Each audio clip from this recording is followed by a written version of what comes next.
বন্ধুরা, তোমাদেরকে আজ পিগির পুরাতন বাড়ি কিভাবে নতুন করে তোলে সেটাই তোমাদেরকে দেখাবো। পিগি একটা বাড়ি তৈরি করবে এবং সে বাড়ি তৈরি করার জন্য তার বন্ধু ছাগলকে বলল। অবশেষে দুই বন্ধু মিলে একটা পিগির বাড়ি তৈরি করে দিল এবং সে বাড়িটাই ছিল কিন্তু খড়ের তৈরি। আর সেই বাড়ির ভিতরে বসে বসে পিগি আরাম খাচ্ছিল। আমি চিরকাল এই বাড়িতে থাকতে চাই।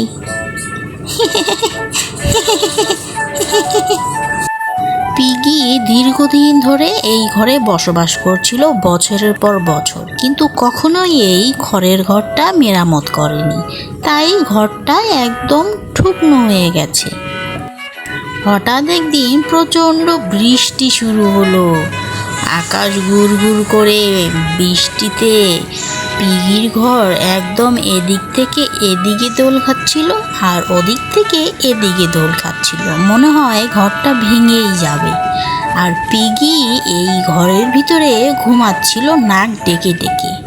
তার ঘরের এক ফুটো দিয়ে ঘরের ভিতরে পানি পড়তেছিল, একদম টুপ টুপ করে। আর সে পানি পিগির বিছানার উপরে পড়ছিল।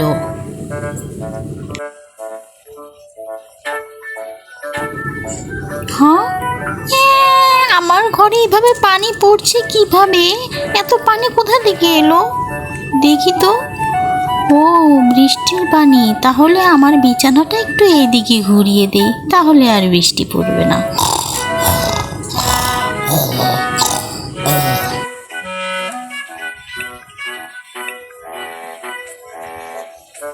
আবারও বাড়ির ছাদ দিয়ে টুপ টুপ করে আবারও পিগির বিছানার উপরে গিয়ে পড়ে।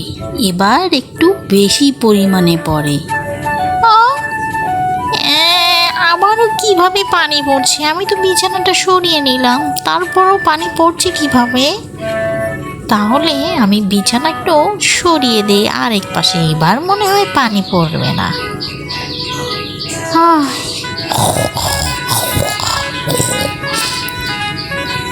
এই বলে বলে পিগি আবারও ঘুমায়। আবারও সেই বৃষ্টির পানি আরেক পাশ দিয়ে পড়ে। এভাবে পিগি একের পর এক বিছানা পাল্টাতে থাকে।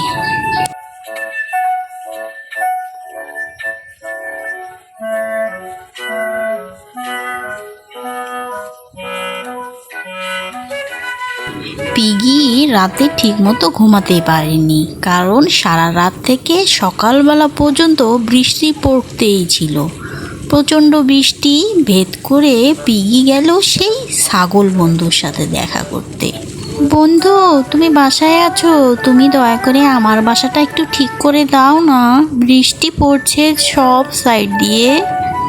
হ্যাঁ বন্ধু, তুমি চিন্তা করো না, আমি তোমার বাসায় খুব তাড়াতাড়ি মেরামত করে দেব, তাহলে আর বৃষ্টি পড়বে না। চলো চলো।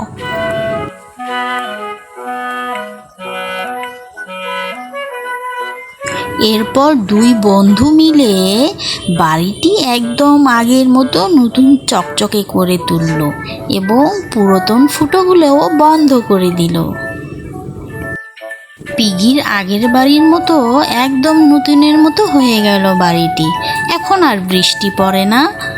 এরপর একদিন পিগি রুমের ভিতরে চিন্তা করে, আচ্ছা, এখন বৃষ্টি হচ্ছে না, কিন্তু আমি বাড়ি ঠিক করলাম, আবার যখন বাড়িটি পুরাতন হয়ে যাবে তখন আবার বৃষ্টি পড়বে। ভালো লাগে না এসব।